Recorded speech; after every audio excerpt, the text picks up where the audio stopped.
नमस्ते। इन सबटाइटल्स को फॉलो करें और आप हिंदी सीखेंगे। ये वीडियो एक किस्से के बारे में है। जब मैं इंडिया गया था और मुझे एग्जिस्टेंशियल क्राइसिस हुआ था। मैं 2025 मई में इंडिया गया था। मेरे एक दोस्त की शादी थी। वैसे तो इंडिया में मई महीने में शादी नहीं होती है, लेकिन मेरे दोस्त ने मई में शादी करने का फैसला किया और मुझे अभी भी याद है जब उसने मुझे मैसेज किया था। मैंने उसे कहा था कि तू पागल है क्या, क्योंकि मैं इंडिया में जिस जगह से हूँ, जिस शहर से हूँ, उस शहर में बहुत गर्मी होती है। कभी कभी तापमान 50 डिग्री सेल्सियस है। तो आप सोच सकते हैं क्यों मैं बहुत एक्साइटेड नहीं था। लेकिन मेरे हाई स्कूल के दोस्तों में, पूरे ग्रुप में ये पहली शादी थी। तो हमने इस शादी में जाने का फैसला किया। अगर गर्मी है कोई बात नहीं। तो मेरे दोस्त को बहुत कोसने के बाद मैं मई में शादी के लिए गया। अब मेरे दोस्त ने मुझे बोला था कि उसको सब पर भरोसा था कि वो लोग आएंगे, लेकिन एक इंसान पर भरोसा नहीं था कि वो आएगा, और वो था मैं। मुझे उसने बहुत मैसेज किए कि तेरी फ्लाइट टिकट भेज, फ्लाइट टिकट भेज, फ्लाइट टिकट भेज। लेकिन क्योंकि मैं हर चीज़ आखिरी समय पर करता हूँ मैंने फ्लाइट टिकट भी आखिरी समय पर बुक करी।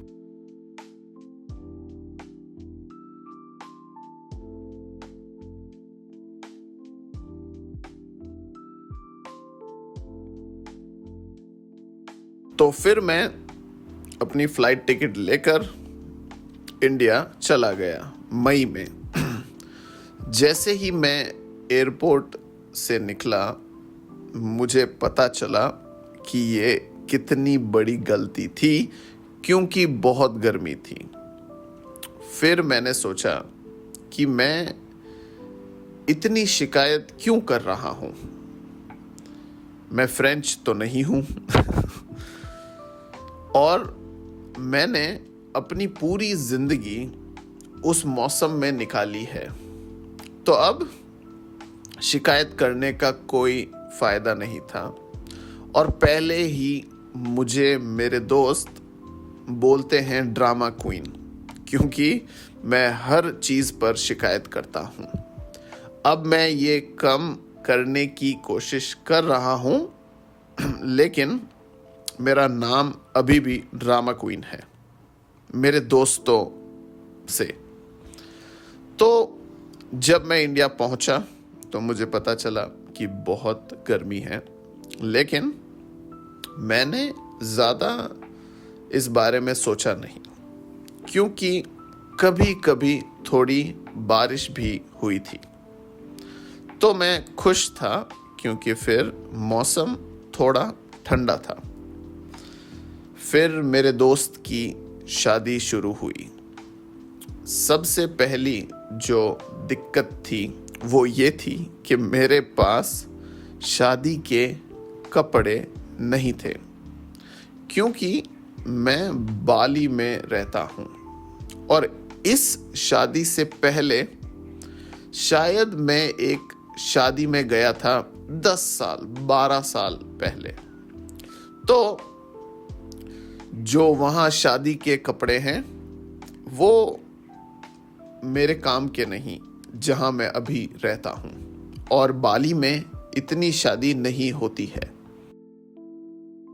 मैं बाली में कुछ लोकल शादी में गया हूँ और उन लोकल शादी में मैंने बालिनीज जो कपड़े होते हैं वो पहने थे, और वो कपड़े मैं अब इंडियन शादी में नहीं पहन सकता। लेकिन मैं बहुत खुशकिस्मत था कि मेरे दोस्तों की साइज़ और मेरी साइज़ सेम थी, तो उन्होंने मुझे अपने कपड़े दिए और उसके बाद मैं शादी में पहुंचा। शादी बहुत अच्छी थी। मेरे दोस्त के माता पिता ने बहुत पैसा खर्च किया था, जो कि इंडिया में कॉमन है, लेकिन ये शादी बहुत ही बड़ी थी, बहुत ज़्यादा। और मेरे दोस्त ने हमें बोला था कि तुम लोग इस होटल में रहोगे 6 दिन के लिए। शादी 6 दिन की थी, तो फिर हम सब हाई स्कूल के दोस्त उस होटल में रहे थे 6 दिन के लिए, जो कि बहुत मज़ा था। हमने बहुत दारू पी और फिर सुबह हमारा बहुत सर दर्द भी हुआ, लेकिन शादी में बहुत मज़ा आया। फिर मुझे याद है कि मेरे कुछ दोस्त थे जिनको मैं 10 साल से नहीं मिला हूँ या नहीं देखा है, और उनसे मिलना भी बहुत अच्छा लगा। तो जब हम सब साथ में बैठे थे तब मुझे पता चला कि कुछ दोस्तों की शादी हो गई है, कुछ दोस्तों ने शादी भागकर कर ली है। इंडिया में अगर आपकी कास्ट अलग अलग है और आपके मम्मी पापा राज़ी नहीं हैं या इजाज़त नहीं देते हैं, तो आप भागकर शादी करते हैं। भागकर शादी इंडिया में कॉमन है। शायद मैं इतने लोगों को नहीं जानता हूँ जिन्होंने भागकर शादी करी है, लेकिन मेरा एक दोस्त है जिसने भागकर शादी करी है, और वो इस किस्से में, इस कहानी में बाद में आएगा। तो हम शादी में गए और शादी बहुत अच्छी थी, जैसा मैंने बोला। शादी बहुत big fat Indian wedding type शादी थी।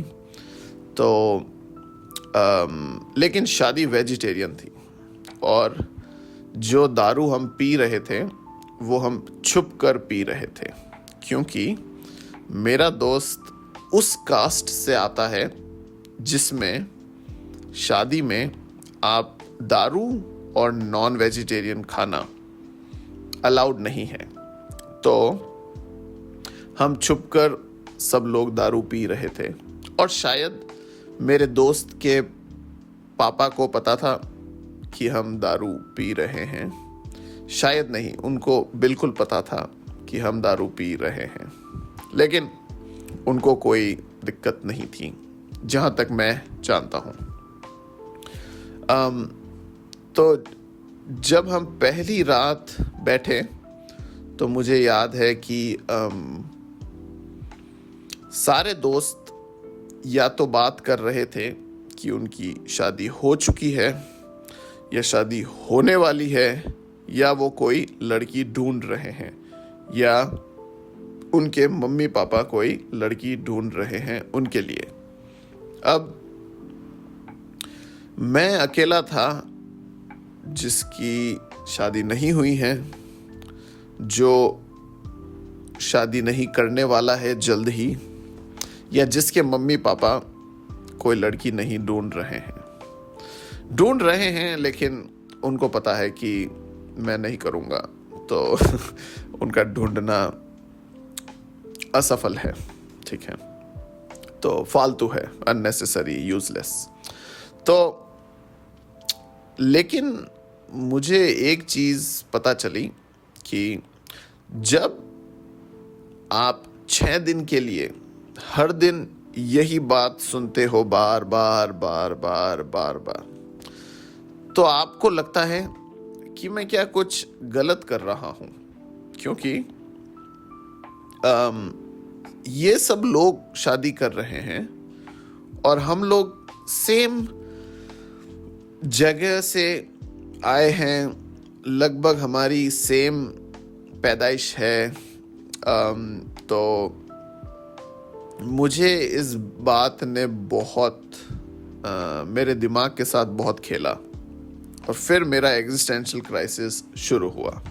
तो मैंने सोचा कि शायद मुझे भी शादी कर लेनी चाहिए, और मुझे लगा कि मैं ज़िंदगी में बहुत पीछे हूँ, मैं वो नहीं कर रहा हूँ जो सब लोग कर रहे हैं। क्या होगा जब मैं 10-20 साल बाद सोचूंगा कि मुझे शादी कर लेनी चाहिए थी। तो मेरे दिमाग में ये बात बहुत चली थी और मैं सोच रहा था कि शायद कर ही लेनी चाहिए शादी, क्योंकि फिर से जब आप एक चीज़ बार बार बार बार सुनते हो तो फिर आपको लगता है कि वो चीज़ आपके दिमाग में घर कर गई है। और मुझे याद है मैंने सिर्फ अपने दोस्तों से नहीं सुना, मैं अगर किसी रिश्तेदार से भी मिलता था तो वो भी यही पूछते थे, शादी कब करेगा, शादी कब करेगा। तब मेरी उम्र थी 28 साल, क्योंकि ये पिछले साल की बात है, मैं अभी 29 साल का हूँ। तो 28 साल इंडिया में शादी हो जाती है। मेरा जो दोस्त है वो मुझसे 1 साल छोटा है, तो वो 27 साल का है। तो मुझे पता था कि ओह, अब लोग पूछेंगे, अब लोग कहेंगे, और इंडिया में ये बहुत नॉर्मल है, आप इसे बदल नहीं सकते हैं, आप सिर्फ इसे इग्नोर कर सकते हैं। एक कान से सुनो और दूसरे से निकालो। लेकिन जब कोई बार बार बार बार बोले तो इग्नोर करना भी मुश्किल होता है। और जब भी मुझे लगता है कि अरे मैं बहुत अच्छा हो गया हूँ इग्नोर करने में, तब मैं इंडिया जाता हूँ और इंडिया में इस चीज़ का रियल टेस्ट होता है कि आप अच्छे हैं या नहीं। क्योंकि वहाँ आप अगर कोई भी बात बोलते हैं, जैसे कि मैं इसलिए शादी नहीं करना चाहता, तो वहाँ इस चीज़ को ऐसे एक्सेप्ट नहीं किया जाता कि भाई इसकी मर्जी है, ये नहीं करना चाहता। ऐसा नहीं है। वो आपको बताते हैं कि शादी करने के क्या फ़ायदे हैं, क्यों शादी करनी चाहिए। वो आपका दिमाग बदलने की कोशिश करते हैं। उनकी भी गलती नहीं है, क्योंकि शायद उन्होंने भी यही सुना है, तो जो उन्होंने सुना है वो हमें बताते हैं। लेकिन इन सब को छोड़कर शादी बहुत अच्छी थी, मुझे बहुत मज़ा आया। मेरा दोस्त अभी पिछले हफ्ते वो बाली आया था और उसे और उसकी पत्नी को देखकर मुझे बहुत खुशी हुई। तो मैं बहुत उन दोनों के लिए बहुत खुश हूँ। तो जब ये बात हुई तो मैंने एक मेरे दोस्त से बात करी और उससे मैंने बोला कि मुझे ये चीज़ बहुत हिट कर रही है, मेरे दिमाग में है। तो उसने भी मुझे बोला कि अरे तुझे शादी कर लेनी चाहिए। फिर मेरा दिमाग और ख़राब हो गया, क्योंकि पहले तो मैं ऑब्जर्व कर रहा था कि ये अब मेरा दोस्त जिसको मैंने ये सुनाया वो भी बोल रहा है कि मुझे शादी कर ही लेनी चाहिए।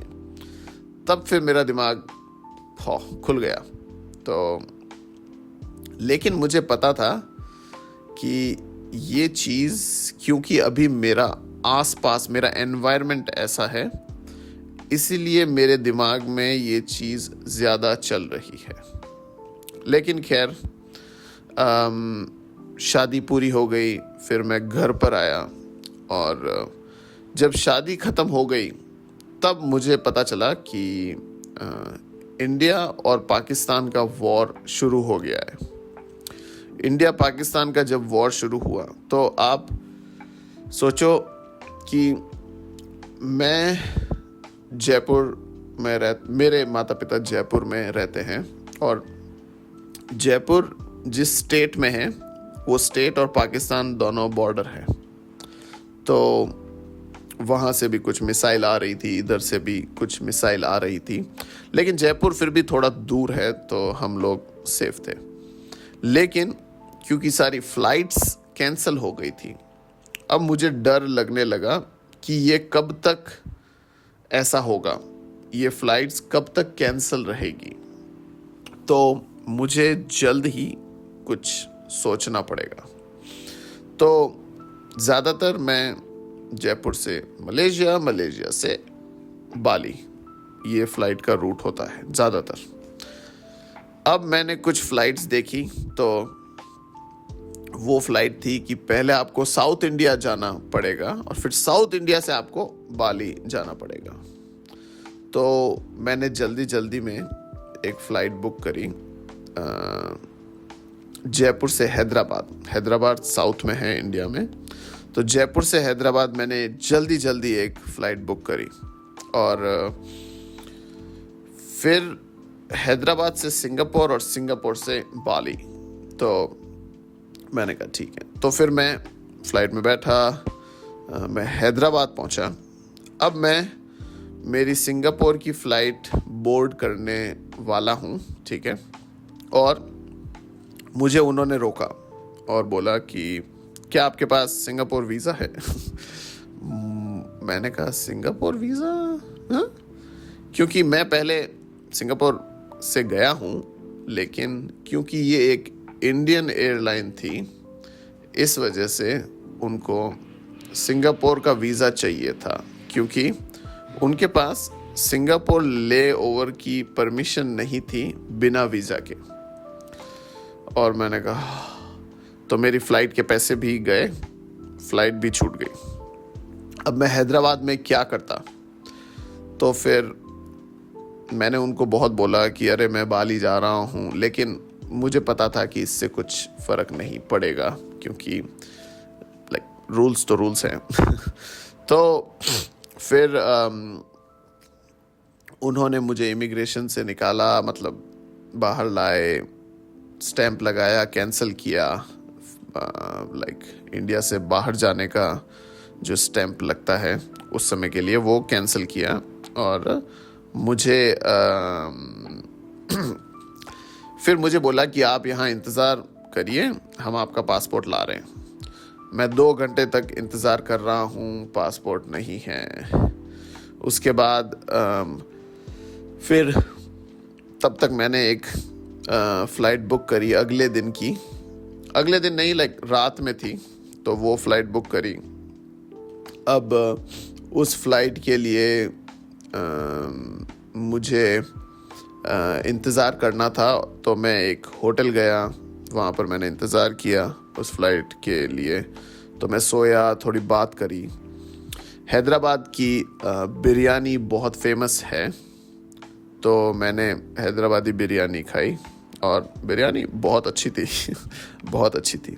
अब मुझे समझ आ रहा है कि क्यों हैदराबादी लोग जब भी बाहर बिरयानी खाते हैं वो इतना कंप्लेन, इतनी शिकायत क्यों करते हैं, क्योंकि उनकी बिरयानी बहुत अच्छी है। तो फिर मैं फिर मेरी शाम की फ़्लाइट थी और शाम की फ़्लाइट में मैं बैठ के बाली आया। अब जब मैं जयपुर से निकल रहा था तो मेरी मम्मी ने मुझे बोला कि जो भी रिश्तेदार है उनको फ़ोन कर और बोल कि मैं जा रहा हूँ। तो ये भी इंडिया में कॉमन है। तो मैंने फ़ोन किया। हर रिश्तेदार मुझे सिर्फ ऑफ कोर्स शादी की बात ही कर रहा था, ठीक है, या कर रही थी। अब ये शादी की बात अभी भी मेरे दिमाग में चल रही थी। तो फिर मैं बाली आया, और जब मैं बाली आया और फिर मैं सनसेट देखने गया, दोस्तों से मिला, तब मेरे दिमाग से ये बात पूरी तरीके से हट गई, ठीक है। और मैं इस पूरे समय, जब मैं इंडिया में था, इस पूरे समय मैं इस चीज़ से लड़ने की कोशिश कर रहा हूँ कि मैं कैसे निकालूँ ये चीज़ अपने दिमाग से। लेकिन वो चीज़ दिमाग से नहीं निकल रही थी, ठीक है। तो और जब मैं बाली आया, मैंने किसी से बात नहीं की इस बारे में, किसी को नहीं पूछा या किसी को नहीं बताया। लेकिन क्योंकि मुझे ऐसा लगता है कि मेरा एनवायरनमेंट बदल गया था, मेरे आसपास के लोग बदल गए थे, और इस वजह से मेरी पूरी सोचने की जो एक शक्ति होती है या एक जो पैटर्न होता है वो भी बदल गया। तब मुझे ये एहसास हुआ कि एनवायरनमेंट बहुत बड़ा रोल प्ले करता है आप कैसे सोचते हैं। इसीलिए मेरे कुछ दोस्तों को या मेरे कुछ रिश्तेदारों को ये समझना कि मेरे क्या विचार हैं ज़िंदगी में, ये उनके लिए थोड़ा मुश्किल है, क्योंकि वो उस एनवायरनमेंट में रहते हैं। तो उनके लिए मेरी बात समझना मुश्किल है और मेरे लिए उनकी बात समझना मुश्किल है। अब इस बात पर मैंने बहुत विचार किया, और कुछ समय बाद मैंने अपने कुछ यहाँ के जो दोस्त थे उनको ये बात बताई, और उनको भी यही लगा। अब मुझे पता है कि पूरी दुनिया में बाली की जो रेपुटेशन है वो है कि बाली एक बबल है, यहाँ पर जो लोग रहते हैं वो असली दुनिया में नहीं रहते हैं। जो भी स्टीरियोटाइप्स या जो भी लोग सोचते हैं बाली के बारे में, मुझे उससे फ़र्क नहीं पड़ता। आप कुछ भी सोच सकते हैं, लेकिन मुझे ये ज़िंदगी पसंद है। मुझे यहाँ पर जो सबसे बड़ी बात मुझे पसंद है वो है कि मुझे यहाँ आज़ादी बहुत पसंद है। इससे मेरा मतलब ये नहीं है कि मुझे इंडिया पसंद नहीं है। मुझे इंडिया पसंद है। मैं अभी जून में इंडिया जा रहा हूँ। मैं सच बोलूँगा कि मैं गर्मी के लिए बिल्कुल भी एक्साइटेड नहीं हूँ, क्योंकि बहुत गर्मी है जहाँ से मैं हूँ। लेकिन फिर भी खाने के लिए, मेरे जो मम्मी पापा हैं उनसे मिलने के लिए, उन चीज़ों के लिए मैं बहुत एक्साइटेड हूँ। तो ये था मेरा किस्सा कि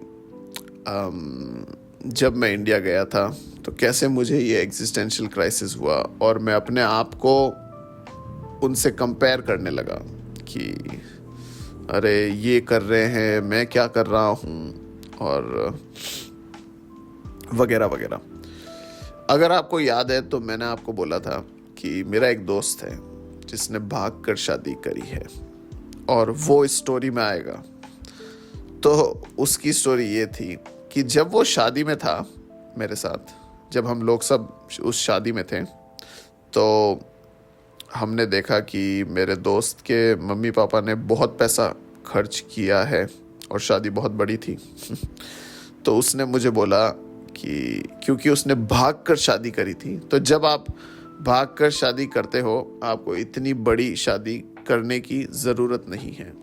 तो उसने मुझे बोला था कि मैं सस्ते में निपट गया, विच मीन्स कि I got away cheap that मुझे इतना पैसा खर्च करने की ज़रूरत नहीं पड़ी, क्योंकि भागकर शादी मंदिर में होती है। आप मंदिर में जाते हो, आप फेरे खाते हो, एक आपके पास विटनेस है, फिर आप कोर्ट हाउस जाते हो, वहाँ साइन करते हो और शादी हो गई। तो इसमें इतना पैसा नहीं लगता है। लेकिन जब अरेंज मैरिज है, अरेंज शादी होती है, मम्मी पापा या घर वाले शादी करवाते हैं, तो उसमें बहुत पैसा लगता है। और तो उसने मुझे ये बात बोली थी कि मैं सस्ते में निपट गया। और ये मुझे बहुत मज़ाकिया, बहुत फ़नी लगा था।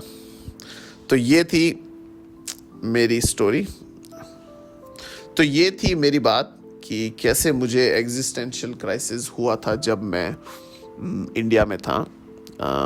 और आज भी मैं जब उस बारे में सोचता हूँ तो लगता है कि मैं कितना बेवकूफ़ था, मैं ऐसा कैसे सोच सकता था। लेकिन ऐसा नहीं है। अगर आपके एनवायरनमेंट में किसी तरह की सोच है तो वो सोच आप तक भी आएगी, आप कितना भी ट्राई कर लो। जो लोग उस हिसाब से नहीं सोचते हैं या एनवायरनमेंट से उनको फ़र्क नहीं पड़ता है, वो शायद मेंटली बहुत स्ट्रांग है, बहुत बहुत ज़्यादा। लेकिन एक इंसान के लिए मुझे लगता है ये सोचना बहुत नॉर्मल है। तो ये थी मेरी स्टोरी, एग्जिस्टेंशियल क्राइसिस और एक शादी के बारे में।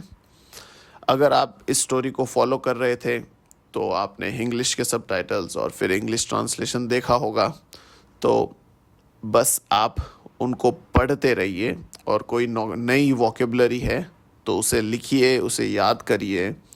आपको इसमें पता चलेगा कि लोग असल में बात कैसे करते हैं। ये सीखना थोड़ा आसान है, क्योंकि अगर आप एक किताब से सीखते हैं तो किताब में आपको पता है कि वो ऐसे बताते हैं एक सेंटेंस या एक वाक्य को, जैसे बहुत किताबी है वो, और लोग ऐसे बात नहीं करते हैं। तो अगर आप और सीखना चाहते हैं तो मैं और वीडियोस बनाऊंगा। अगर आप सब्सक्राइब और लाइक करेंगे तो मुझे बहुत मदद मिलेगी। और अगर आपके कोई सवाल है तो आप कमेंट्स में डालिए। क्या आपको कभी ऐसा महसूस हुआ था कि जिससे आपके एनवायरनमेंट से आपको लगा कि अरे मुझे एग्जिस्टेंशियल क्राइसिस हो रहा है, या मैं अपने आप को कंपेयर कर रहा हूँ, जो कि मुझे लगता है काफ़ी नॉर्मल है। तो मुझे कमेंट्स में बताइए और मैं आपका रिप्लाई करूँगा जितनी जल्दी हो सके। अलविदा, और फिर मिलेंगे।